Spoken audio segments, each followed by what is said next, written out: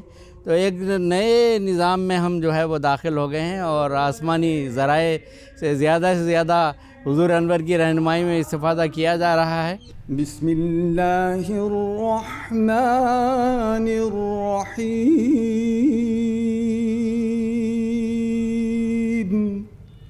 اس جلسے کو معمولی انسانی جلسوں کی طرح خیال نہ کریں، یہ وہ امر ہے جس کی خالص تائید حق اور اعلاء کلمہ دین حق پر بنیاد ہے۔ اس سلسلے کی بنیادی اینٹ خدا تعالیٰ نے اپنے ہاتھ سے رکھی ہے۔ حضرت سید ولد آدم صلی اللہ علیہ وسلم سب نبیوں میں افضل و اکرم، سب نبیوں میں افضل و اکرم، صلی اللہ علیہ وسلم۔ حضرت انس رضی اللہ عنہ سے روایت ہے کہ حسن بن علی سے زیادہ نبی کریم صلی اللہ علیہ وسلم سے کوئی شخص مشابہ نہیں تھا۔ صحیح البخاری۔ حضرت اقدس مسیح موعود علیہ السلام نے جلسہ سالانہ میں شامل ہونے والوں کے لیے بے شمار دعائیں کی ہیں۔ اللہ تعالیٰ تمام شاملین جلسہ کو ان دعاؤں کا وارث بنائے، آمین ثم آمین۔ حمد و ثنا اسی کو جو ذات جاودانی، ہم سر نہیں ہے اس کا کوئی نہ کوئی ثانی۔ La session de clôture de la Jalsa Salana de Qadian a débuté à 10h30 heure anglaise. Après la récitation d'un extrait du Saint-Coran et d'un poème, Sa Sainteté le Calife a évoqué dans son discours la manière pour établir la paix dans la société en se basant sur les préceptes de l'islam. ہم یہ دعویٰ کرتے ہیں کہ اسلام کی تعلیم ہی اصلی حالت میں ہونے کی وجہ سے وہ تعلیم ہے جو ایک خوبصورت معاشرہ قائم کرنے کے لیے اعلیٰ ترین تعلیم ہے۔ یہی وہ تعلیم ہے جس پر حقیقی رنگ میں اگر عمل کیا جائے تو خدا تعالیٰ کے قریب بھی کرتی ہے، اور پھر اس قرب کی وجہ سے اور خدا تعالیٰ کی رضا کو حاصل کرنے کی خواہش اور کوشش کی وجہ سے ایک حقیقی مسلمان کو ایک دوسرے کے حقوق ادا کرنے کی طرف بھی ایسی رہنمائی کرتی ہے جو بے مثال ہے۔ یہ حقوق کی ادائیگی ہے جو معاشرے کے امن و سلامتی کی بھی ضمانت ہے۔ آج کل امن و سلامتی کی باتیں ہوتی ہیں کہ کس طرح دیر پا امن قائم کیا جائے، مقامی سطح سے لے کر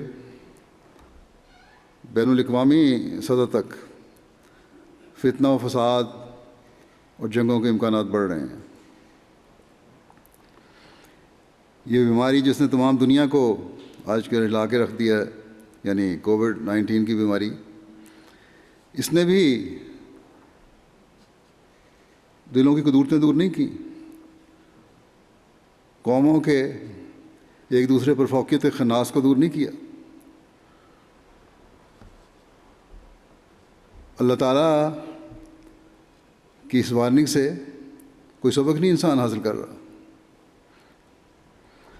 اور اگر یہ اسی طرح قائم رہا جو رویہ ہے لوگوں کا، قوموں کا، تو بڑے خطرناک نتائج پیدا ہوں گے۔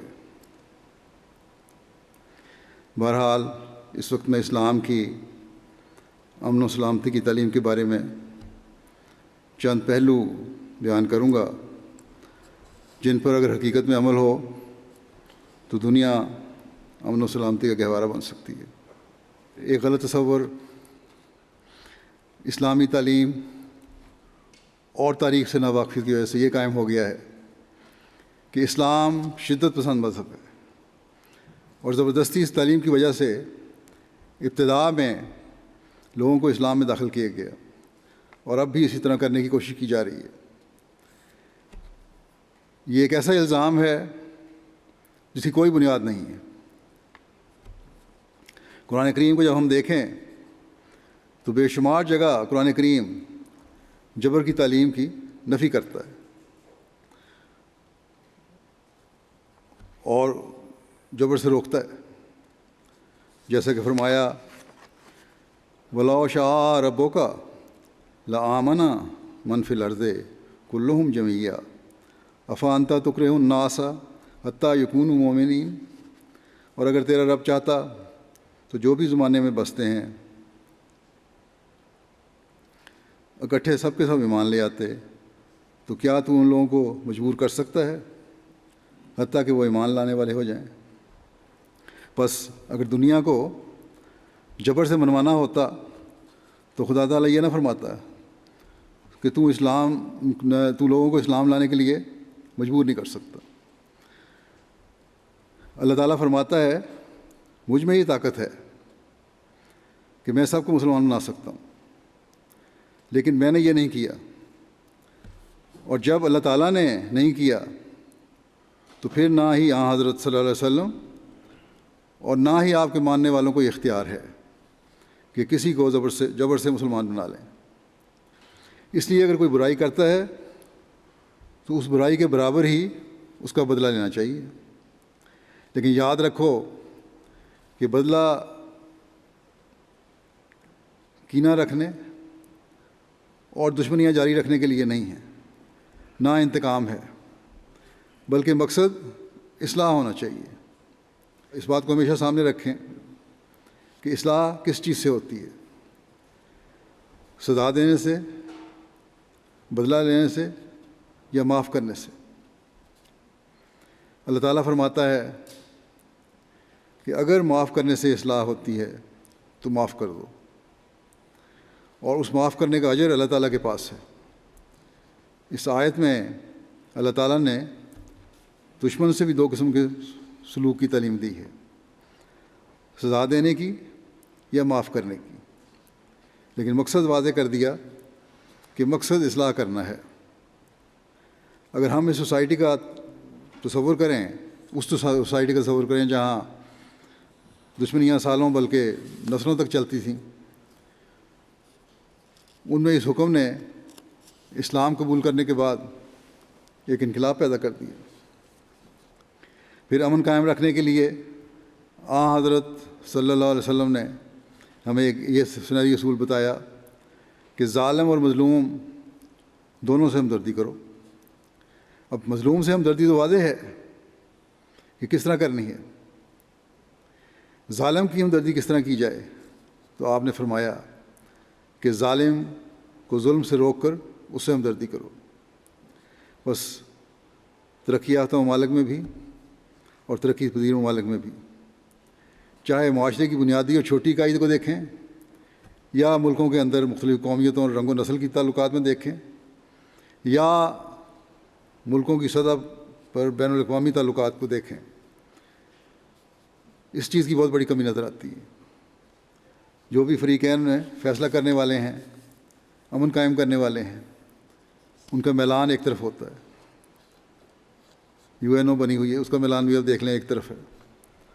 یا تو مظلوم سے اس حد تک ہمدردی کہ وہ ایک وقت میں آ کر ظالم بن جائے، یا ظالم کی اس حد تک طرفداری کہ مظلوم کا جینا دوپہر ہو جائے۔ بس پائیدار امن اس وقت قائم ہو سکتا ہے جب متوازن رویہ ہر سطح کے بااختیار لوگ اپنائیں۔ بس ایک تو واضح فرمایا کہ بعض زن گناہ کی طرف لے جاتے ہیں، اور دوسرے فرمایا ولا تجسسوا، تجسس نہ کیا کرو۔ اور دوسرے کے عیب تلاش نہ کیا کرو. بدظنی سے ہی انسان دوسرے کے عیب تلاش کرنے کی کوشش کرتا ہے. ایک بدظنی دل میں پیدا ہوئی اور فوری جس کے خلاف بدظنی پیدا ہوئی اس کے عیب تلاش کرنا شروع کر دیے. اللہ تعالیٰ کی تعلیم پر عمل کرنے والا بدظنی کے بجائے حسن ظنی رکھتا ہے، اور حسن ظن رکھنے والا دوسرے کے عیب تلاش کر ہی نہیں سکتا. صحابہ تو اس حد تک حسن ظن رکھتے تھے کہ اس کی مثال ہی نہیں ملتی. قومی ظلموں کا ذکر کرتے ہوئے ایک جگہ حضرت مسلم موعود نے فرمایا کہ قومی ظلموں میں سے ایک اخلاقی ظلم قوم کے اخلاق کو بگاڑنا ہوتا ہے. اللہ تعالیٰ بنی نوع انسان کو اس سے بھی روکتا ہے اور فرماتا ہے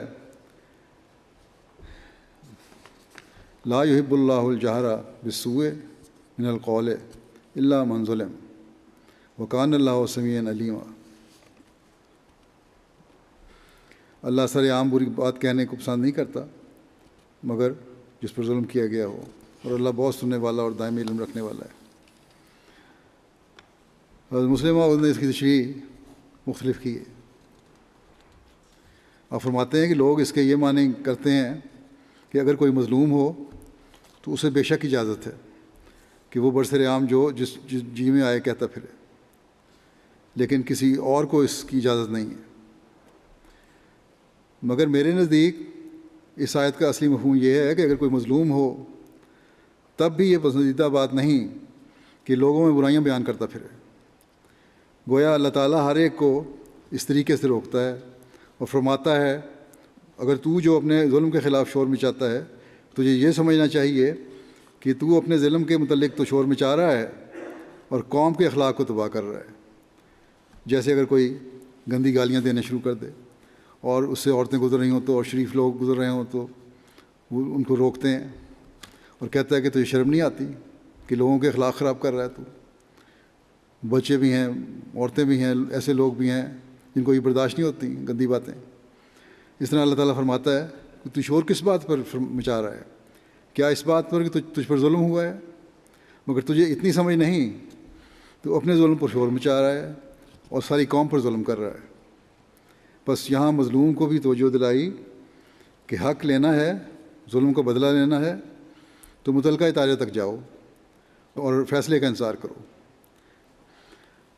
ہمیں حضرت اقدس مسیح موعود علیہ السلام کے ماننے کے بعد اسلام کی حقیقی تعلیم پر عمل کرتے ہوئے دنیا کے لیے اپنے ہر عمل میں نمونہ قائم کرنے کی توفیق عطا فرمائے. امن کے حوالے سے جو بعض باتیں میں نے بیان کی ہیں ان پر ہم لوگ خود حقیقی رنگ میں عمل کرنے والے ہوں، اور اس کے علاوہ جو باقی باتیں ہیں ان پر بھی، اور پھر دنیا کو اس سے آگاہ کریں تاکہ دنیا جو اپنے خود غرضانہ مفادات کے حصول کی وجہ سے تباہی کے گڑھے کی طرف جا رہی ہے، اس حقیقت کو سمجھے کہ حقیقی امن خدا تعالیٰ کے حکموں پر چل کر ہی قائم ہو سکتا ہے، اور کوئی دنیاوی نظام اس کے پائیدار قیام میں مددگار نہیں ہو سکتا امن کے نظام میں. بس یہ بہت بڑی ذمہ داری ہے ہر احمدی کی. اللہ تعالیٰ ہمیں اس پر عمل کرنے کی توفیق دے. جلسے کی برکات کو بھی شاملین ساتھ لے کر جانے والے ہوں. دنیا میں ہر جگہ اس جلسے کے پروگرام کو سننے والے ایک جوش و جذبہ اندر پیدا کرنے والے ہوں اور اپنے علاقوں میں اسلام کی پاک تعلیم کی روشنی میں ایک انقلاب پیدا کرنے والے بن جائیں. سب شاملین کو اللہ تعالیٰ خیریت سے اپنے گھروں کو لے کے جائے. قادیان میں جو آئے ہوئے ہیں وہ بھی، جو افریقہ میں گنی بساؤ میں ہیں وہ بھی، اور کوئی کہیں بھی اگر جلسے ہو رہے ہیں تو وہاں بھی اللہ تعالیٰ سب کو اپنی حفاظت میں رکھے. ہم دعا کریں گے. دعا میں خاص طور پر یہ دعا کریں کہ اللہ تعالیٰ جماعت کو بھی ہر شر سے محفوظ رکھے اور ہمیں حقیقی رنگ میں وہ حق ادا کرنے کی توفیق عطا فرمائے جو ایک بیعت کا حق ہے. حضرت مسیح علیہ السلام نے جو ہم سے توقع کی ہے. اب دعا کر لیں.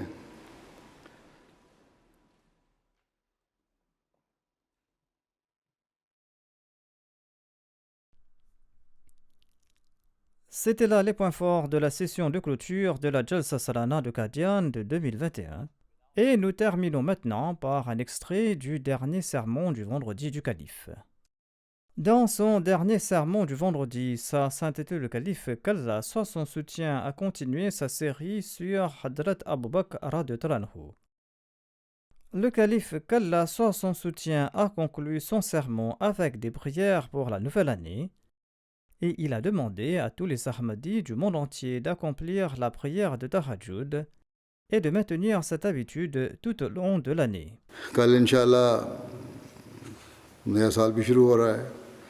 اللہ تعالیٰ آنے والے سال کو افراد جماعت کے لیے محنت الجماعت ہر لحاظ سے برکت فرمائے. ہر قسم کے شر سے جماعت کو محفوظ رکھے اور دشمن کے جو جماعت کے خلاف منصوبے ہیں ہر منصوبے کو خاک میں ملا دے. حضرت مسیح موعود علیہ السلام سے جو اللہ تعالیٰ نے وعدے کیے ہیں ان وعدوں کو ہم بھی اپنی زندگیوں میں کثرت سے پورا ہوتا ہوا دیکھیں. ہمیں اللہ تعالیٰ یہ نظارے بھی دکھائے. بس بہت دعائیں کرتے رہیں. نئے سال میں دعاؤں کے ساتھ داخل ہوں. تہجد کا بھی خاص اہتمام کریں. بعض مساجد میں ہو بھی رہا ہے, باقی جہاں نہیں ہے وہاں بھی کرنا چاہیے. انفرادی طور پر اور اجتماعی طور پر نہیں تو انفرادی طور پہ بھی اور گھروں میں بھی تہجد کی نماز ضرور خاص طور پہ ادا کرنی چاہیے, دعا کرنی چاہیے.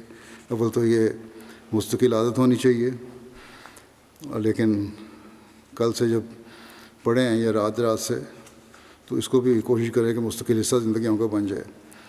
اللہ تعالیٰ اس کی توفیق بھی دے سب کو. یہ دعائیں بھی درود شریف اور استغفار کے علاوہ کثرت سے پڑھا کریں کہ ربنا لا تزغ قلوبنا بعد اذ ہدیتنا وہب لنا من لدنک رحمۃ انک انت الوہاب. اے ہمارے رب, ہمارے دلوں کو ٹیڑھا نہ ہونے دے بعض اس کے کہ تو ہمیں ہدایت دے چکا ہو, اور ہمیں اپنی طرف سے رحمت عطا کر, یقیناً تو ہی بہت عطا کرنے والا ہے.